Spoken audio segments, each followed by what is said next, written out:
O Núcleo Bandeirante fez parte de um conjunto de acampamento destinados aos trabalhadores que vieram para o começo de Brasília. Era conhecido como Cidade Livre. Saiba mais sobre a história desse lugar com o nosso repórter Alex Benchimol. Para cá afluíram nortistas, nordestinos, mineiros, cariocas, enfim, brasileiros que traziam consigo, além da esperança de um futuro melhor, a bagagem cultural, fruto de sua vivência de origem. Para o alojamento desses migrantes, foi necessária a construção de alojamentos, foco que deu origem a um fenômeno de congraçamento nacional para um futuro multicultural. O maior e mais importante dos assentamentos foi, sem dúvida, o da Cidade Livre, hoje o Núcleo Bandeirante, embrião da nova capital. E às proximidades do núcleo, instalou-se o Hospital Juscelino Kubitschek de Oliveira, hoje transformado no Museu Vivo da Memória Candanga. Com uma alameda de casas de madeiras coloridas, feitio de cidade do interior, e um bosque de árvores frutíferas, aconchega o visitante, protegendo-o do sol, do descampado e do concreto da cidade grande. Brasília foi erguida em 3 anos e 10 meses no imenso cerrado do Planalto Central, pela determinação política, da visão moderna e confiança no progresso econômico do presidente Juscelino Kubitschek.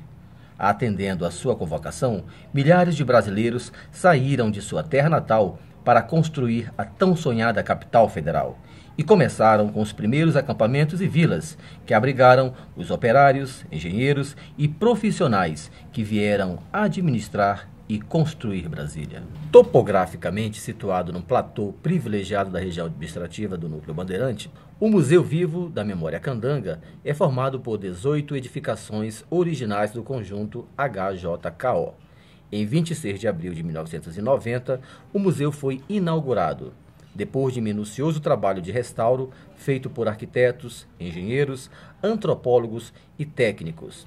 Espaço de registro, preservação e difusão da história e da cultura candanga. O Museu Vivo da Memória Candanga, no cumprimento de seu papel social, propõe e realiza ações, partindo da educação e da formação de crianças, jovens e adultos em diferentes programas. Eu tenho o máximo prazer em mostrar a nossa história que está guardada aqui, né, por uns poucos amantes de Brasília, né? Uma das coisas que eu achei muito importante é manter essa história viva, né? Manter onde começou realmente os projetos, os trabalhos, né? Porque a cidade hoje é muito maravilhosa, muito grande, né? Mas o início realmente se deu aqui, né? Acho que essa é a importância da nossa visita aqui com a nossa guia, né? Enfim, para te explicar, é muita coisa que a gente viu em 2 dias apenas aqui em Brasília, né? Eu tinha uma ideia de que tinha iniciado lá já essa parte aqui, mas agora que a gente veio aqui, a gente percebeu que aqui que iniciou, que o pessoal se concentrava aqui para trabalhar, né? Essa foi a parte que eu aprendi. O monitorador de visitas, Ronaldo de Medeiros, acredita que por falta de divulgação, a visitação do público ainda é tímida, mas aos poucos está melhorando. Eu acho que para o espaço, para o lugar, a importância, ele não é um número adequado, talvez satisfatório de pessoas, de visitantes. Mas a gente leva em consideração talvez a divulgação, a localização. A gente observa que a gente vem fazendo a estatística, desde 2006 que eu estou aqui, estou fazendo a estatística, o número vem crescendo.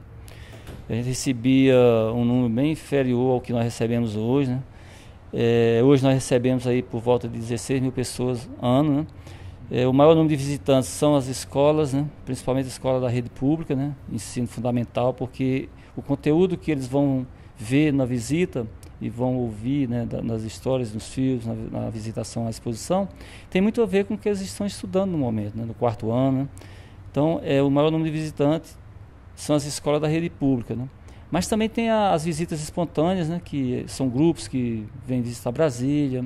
Então já tem alguns guias de turismo que trazem esses grupos. Tem também pessoas que vêm espontaneamente, vê no site da secretaria ou alguma propaganda, alguma reportagem igual você está fazendo, e que serve de estímulo para as pessoas visitarem. E é muito importante a pessoa visitar, porque ela passa a conhecer um pouquinho da história do início da construção de Brasília. O acervo do museu é composto pelas edificações históricas, peças, objetos e fotos da época da construção da nova capital, distribuído pela exposição permanente Poeira, Lona e Concreto, que narra a história de Brasília, desde os primórdios de sua construção até sua inauguração em 1960. São fotos de Mário Moreira Fontelli, primeiro fotógrafo oficial de Brasília, Peter Shire e Joaquim Paiva. Ambientações do Brasília Palace Hotel e do HJKO. Fazem parte do acervo também peças de artesanato e arte popular, integrante da Casa do Mestre Popular e da exposição Renovação e Tradição, Novos Caminhos. Agora eu estou aqui com o Valmir Batista, que é mineiro, mas chegou no Distrito Federal com 14 anos de idade. E na década de 90 foi diretor cultural aqui do Núcleo Bandeirante. Valmir, conta um pouquinho da história do Núcleo Bandeirante. Essa cidade que todos sabem, né, que foi criada provisoriamente para ser um centro comercial na época da construção de Brasília. E uma coisa que poucos sabem sobre o Núcleo Bandeirante, que é a única cidade do Distrito Federal criada por lei federal. Então, isso foi resultado da luta dos moradores daqui, os pioneiros aqui do Núcleo Bandeirante, que não queriam a remoção da cidade, como estava previsto pelas leis da construção de Brasília. E esse movimento que chamou Profixação acabou se tornando um movimento tão forte que provocou, então, por parte do Congresso Nacional, a criação de uma lei fixando o Núcleo Bandeirante aqui no local que é hoje. E também uma cidade que ficou no meio do Cinturão Verde.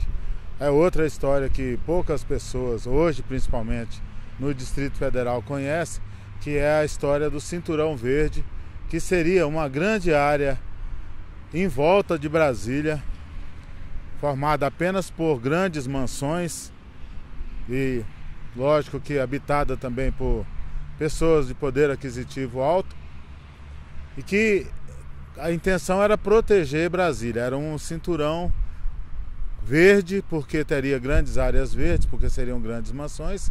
Hoje, infelizmente, totalmente alterado pela questão dos condomínios, e o Núcleo Bandeirante acabou ficando no meio. Fundamentalmente, é isso, é dizer que essa cidade, ela representa muito mais, não só para o Distrito Federal, mas para o Brasil, como história da construção da capital. Como você vê o Núcleo Bandeirante hoje na situação de desenvolvimento?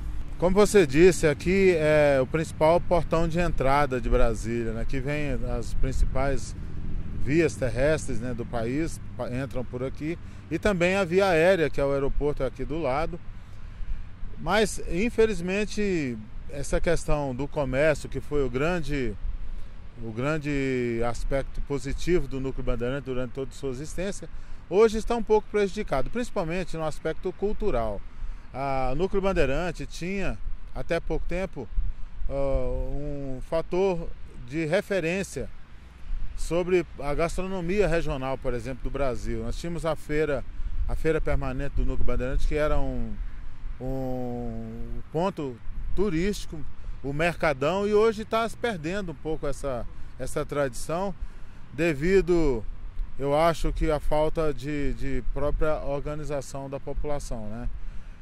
O próprio comércio caiu muito, isso eu atribuo até a outros fatores, como os shoppings, a criação dos grandes shoppings e tal, mas falta um pouco também de política pública que revitalize esse sentido cultural do Núcleo Bandeirante, deixando um pouco de lado o aspecto só de consumo, ou talvez não, né? Mas voltar o consumo um pouco mais para essa questão da cultura e do turismo. Que eu lamento a cidade ter se descaracterizado totalmente daquele formato inicial que foi o Núcleo Bandeirante.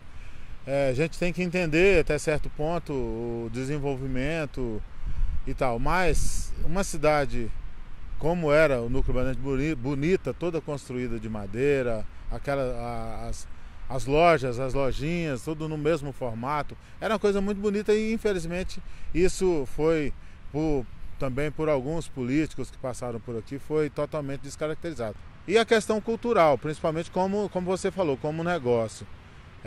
Se você tiver aqui nessa região cinemas, tiver teatros, onde a população possa vir, galerias de arte principalmente, o próprio museu aqui tem uma pequena amostra dessa cultura candanga do começo de Brasília, mas é muito pouco em relação ao que devia ter.